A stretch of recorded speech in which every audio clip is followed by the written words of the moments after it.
continue at the end of last video, we talked about the local and the global labels.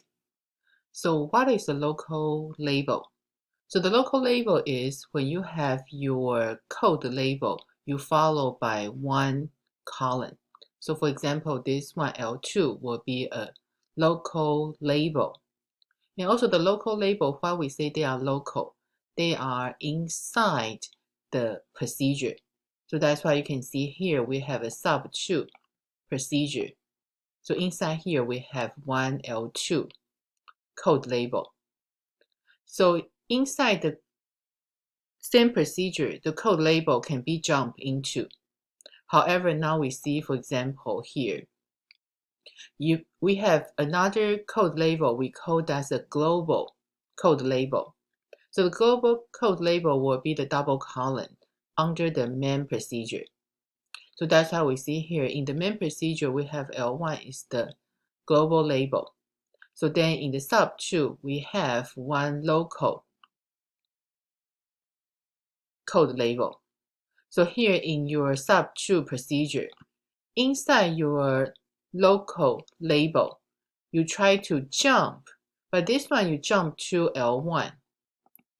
So remember before we told you, if you are in anywhere, if you want to jump to the global label, you are fine. So this one is okay.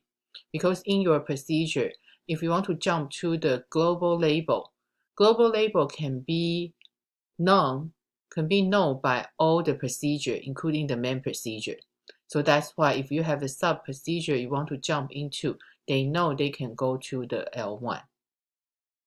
However, here if we have a L2 procedure, we define as a local label. This L2 only can be accessed within the procedure they are defined in.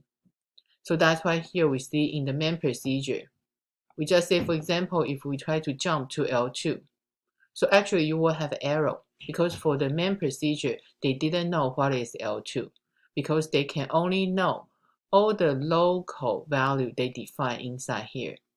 Or you see here, we have the global label. But this L2 actually is only known by the sub2 procedure. So that we call the difference between the local label is only visible by the same procedure. If we want to be visible for anywhere else, then you need to define that as a global label. They will have the double column. So that need to be careful when you want to jump into a label in the procedure. So continue to talk about procedure. So earlier we said the procedure, we can extend to have the requirement, what kind of requirement you have before you call the procedure. Or in the procedure, you can receive some register you already know the value is what you will store into. For example, you see before our sum of procedure, we have the value already being stored in the EAX, EBX, ECX. So that we call the receives. So then the returns, we tell them after the procedure, what value will be updated. So you will know about that. So a good procedure when we design, we will specify the receive and the return. The other good procedure required is they may be reusable for different programs. On the other hand, that means the procedure shouldn't refer to any specific variable name. What does that mean? For example, if in your procedure you require the specific memory operand name defined in the data label, then we will have the issue if this procedure is being used by different programs. So on the other hand, if we don't want our procedure only refer to the specific variable name, so this variable name, for example, that will be referred to the data label. So then we need to change that. So that will use the parameter. So the parameter actually will help to make the procedure flexible because the parameter, just like C++ function, right? You will pass things through the parameter list. So on the other hand, in assembly language, if we want to make our procedure flexible, so then we can using some parameter. They are using to refer to some data we want to use. So the parameter value can change at the runtime. So we will see here, the next example is the array sum procedure. But this procedure here, we want to show you, this array sum procedure will calculate the sum. So then the sum actually we will save in a data operand. So for example, if we already define a data operand called the sum, then we will save the sum into that location. And also this array sum only can calculate the sum of the array for, only can calculate the array is called my array. So you will see here, actually this one is we told you is not a very good practice because this array sum procedure we want to show you, they calculate the sum, but the sum only stored in the memory operand we specify. And they only calculate the sum of the array name already specified in the data label. So that's mean make this reference to the specific variable name. So we see how they look like and also how we will improve later. So you will see here, that's our array sum. Okay, so that like told you, please always have your procedure defined. Start with your procedure name with the PROC and with the NP. And also don't forget, especially if you're not familiar with the return, always add your return here before your NP. Okay, so then we know if we want to find the sum of array, we need to have a loop, right? So that's why we will have the ECX is the counter. So the count will be length of the my array. So then we will have the ESI, we use the index addressing. So then we use the EAX temporary to save the sum. So now, of course, you know you will have a loop.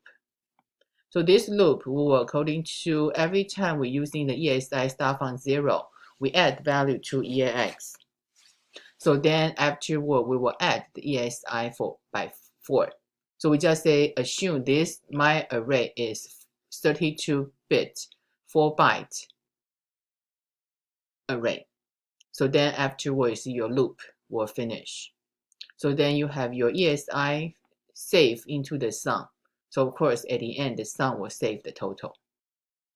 So this procedure look fine, but the problem is they only limited to the array for the name should be my array. And also they only can have the sum stored in the memory operand sum. So the example is, you see, we only can use my array. So how should we change that? So we'll see here. Later, we will try to eliminate the two memory operand we refill from the data label. So then here, since we have the sum already in EAX, right? Maybe we don't need to save into any memory operand yet. We just let the user know. After you finish this procedure, your sum will be in EAX. Sounds okay, right? So the next one is what? The next one is we need to try to using the my array. Actually, is not a memory, not a data label. Instead, how about we using a regist for the location for the array you want to calculate. So that's why here we see the next example. Actually, we try to improve our array sum procedure. So this one, we're still using the array sum procedure name. But here we will return the sum of any double word 4-byte array. Okay, so you see here, the most important thing is any double word. Earlier, our version is only for the array, my array, is the 4-byte array. But now here, after the new version of array sum, we will return the sum of any double word array. So this double word array is, we will refer to the ESI. So that will be different, right? See, earlier the EXI is we're using for the index. So now how about we're using the EXI as the indirect addressing? So that's why the EXI will refer to the location, the offset for the array. So then we just make the sum still in the EAX. So now we will see here, we still have the array sum procedure name. So then here we told you, before you code this procedure, I need to receive couple information. Okay, so the first one, the ESI point to an array of double words. Then the same thing, we don't try to calculate the ECX. How about before you call the array sum, you already give me the ECX is the number of the array element. So then after I finish this procedure, I will return you the EAX is your total. So how we will start working on that, right? So then you will see here, since our ESI, we already have the location for the array, right?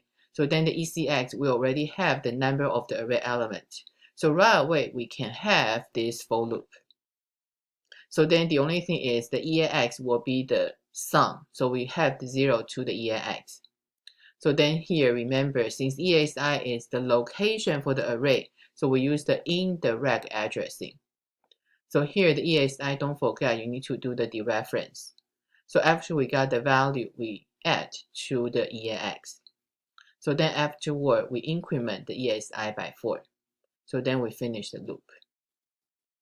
Right, so suppose you will feel like that's it, right?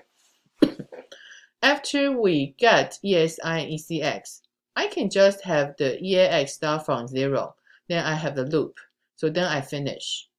Okay, but here we want to show you two things. It's very important. Because one thing is, remember, when you have any procedure you start, you need to have the value, all the ranges value, how they start, how they finish, unless that ranges is in your return. Okay, so you need to be careful for any procedure when you code, unless your return need to update the information in some ranges. But anytime when you call a procedure, before you call the procedure, all the ranges, they are what kind of value? After you finish the procedure, they should be expect the same value. So that's why here we show you the parameter or the receive we need, right? And also this EXI, because we will traverse one by one in the loop. So afterward, you will see the EXI actually will point to the end of the array. Then the same thing, our ECX, when we start, they are the number of the array element. So then the same thing in the loop, the ECX will decrement. So at the end, your ECX will become 0. So on the other hand, when you start with the array sum, your ESI and ECX have the value point to something else. But after you finish the procedure, they changed. So that's why this one actually is not the right implementation, because we need to make sure every time you call the procedure, after you finish, unless that's the return value, all other ranges, they need to keep the same value. So how to keep then the same value? So did you remember we have the stack, right? So here is, if any parameter you want to use, before you, at the beginning of your procedure, you just need to push one by one into the stack.